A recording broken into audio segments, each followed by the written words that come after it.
আভাস ওরা পেয়ে গিয়েছে। তৃণমূল নিয়ে কোন নতুন ভবিষ্যৎবাণী করলেন শতরূপ? হঠাৎ শুভেন্দুর প্রশংসা ঝরে পড়ল কুণাল ঘোষের গলায়। শুভেন্দু নাকি অনেক এগিয়ে। বাড়ি ভাঙতে গিয়ে ভয়ে পালালেন পুরসভার কর্মীরা। সিপিএম খোঁচা দিতেই মেয়র দেখালেন থানা। নেওয়া যাবে না টোল, পরিষ্কার জানিয়ে দিল কলকাতা হাইকোর্ট। সোনাচূড়ায় 2.5 বিঘা জমিতে মাথা তুলবে রাম মন্দির, দিনক্ষণ সব জানিয়ে দিলেন শুভেন্দু।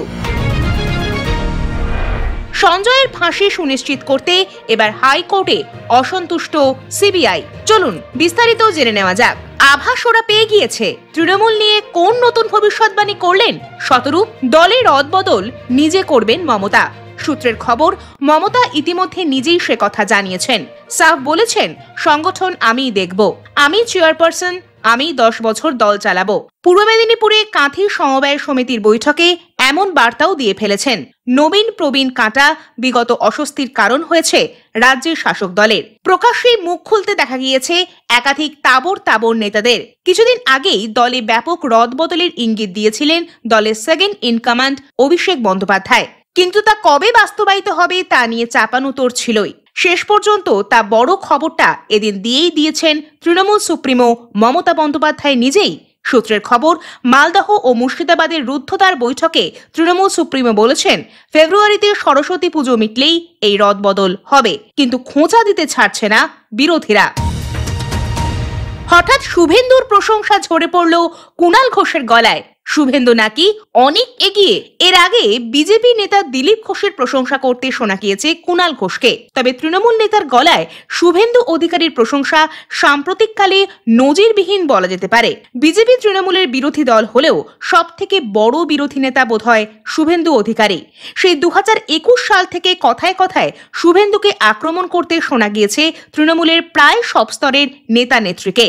শুভেন্দুর গলাতেও শাসক দলের সম্পর্কে আক্রমণাত্মক কথাই শোনা গিয়েছে বারবার। কিন্তু সেই শুভেন্দুর প্রশংসা ঝরে পড়ল শাসক দলের নেতার গলায়। একসময় একই দলে থেকে একই গাছের ছত্রছায়ায় কাজ করেছেন তাঁরা। দল বদলে 4 বছর পর হঠাৎ শুভেন্দুকে ভালো বলে মনে হলো কুণাল ঘোষের। বাড়ি ভাঙতে গিয়ে ভয়ে পালালেন পুরসভার কর্মীরা। সিপিএম খোঁচা দিতেই মেয়র দেখালেন থানা। কলকাতা পৌরসভা সূত্রে জানা গিয়েছে, 138 নম্বর ওয়ার্ডে একটি একতলার বাড়ির বেশ অনেকটা অংশ বেআইনিভাবে তৈরি করা হয়েছিল। সেই বেআইনি অংশ ভাঙতে এদিন বিকেলে সেখানে যান কলকাতা পুরসভার বিল্ডিং বিভাগের কর্মীরা। তখনই ঘটে এই ঘটনা। মেটিয়াবুরুজে বাড়ি ভাঙতে গিয়ে আক্রান্ত কলকাতা পুরসভার কর্মীরা। সূত্রের খবর, এদিন একটি 8 ছটাক জমিতে থাকা বাড়ির বর্ধিত অংশ ভাঙতে যান পুরসভার কর্মীরা। আর তখনই এলাকার লোকজনদের সঙ্গে বচসা শুরু হয়ে যায়। কেউ কেউ তাদের মারতেও এগিয়ে যান। ঘটনাকে কেন্দ্র করে ব্যাপক উত্তেজনাও তৈরি হয় এলাকায়। নেওয়া যাবে না টোল, পরিষ্কার জানিয়ে দিল কলকাতা হাইকোর্ট। এইদিকে হাইকোর্টের নির্দেশ পেয়ে তড়িঘড়ি 7টি টোল অফিসে দুর্গাপুর নগর নিগম থেকে টোল বন্ধের নোটিশ লাগিয়ে দেওয়া হয়। টোল কর্মীরা জানাচ্ছেন, তারা নোটিশের কথা জানেই না। এরপরও টিকিট ছাড়াই টোল আদায় করার অভিযোগ উঠেছে। কলকাতা হাইকোর্ট আগেই নির্দেশ দিয়েছিল। এবার সেই নির্দেশ মেনে দুর্গাপুর টোল আদায় বন্ধ করল দুর্গাপুর নগর নিগম। জানা যাচ্ছে, নগর নিগমের অধীনে 7টি টোল চলে শহরে। বছরে বেশ কয়েক কোটি টাকা আদায় হয় এখান থেকে। অভিযোগ, নগর উন্নয়ন মন্ত্রকের অনুমতি ছাড়াই নাকি চলছিল এই টোলগুলি। পণ্যবাহী গাড়িগুলি থেকে টোল আদায় না করার জন্য Durgapur small scale of industries association থেকে বারবার লিখিত আর্জি জানানো হয়েছিল দুর্গাপুর নগর নিগমের কাছে, কিন্তু সদুত্তর মিলছিল না। সেই কারণে নভেম্বর মাসে অ্যাসোসিয়েশন থেকে মামলা করে হাইকোর্টে। সেই মামলার প্রেক্ষিতে হাইকোর্ট এই রায় দেয়। সোনাচূড়ায় 2.5 বিঘা জমিতে মাথা তুলবে রাম মন্দির, দিনক্ষণ সব জানিয়ে দিলেন শুভেন্দু। বুধবার অযোধ্যার রাম মন্দির প্রতিষ্ঠার বর্ষপূর্তি উপলক্ষে নানা অনুষ্ঠানের আয়োজন হয় নন্দীগ্রামে। সনাতনীদের পক্ষ থেকে বিভিন্ন মন্দিরে পুজো দেওয়া হয়। 2026 সালের আগেই রাম মন্দির তৈরি হবে। কোথায়, কবে শুরু হবে কাজ, কবে খুলবে মন্দির জানিয়ে দিলেন নন্দীগ্রামের বিধায়ক শুভেন্দু অধিকারী।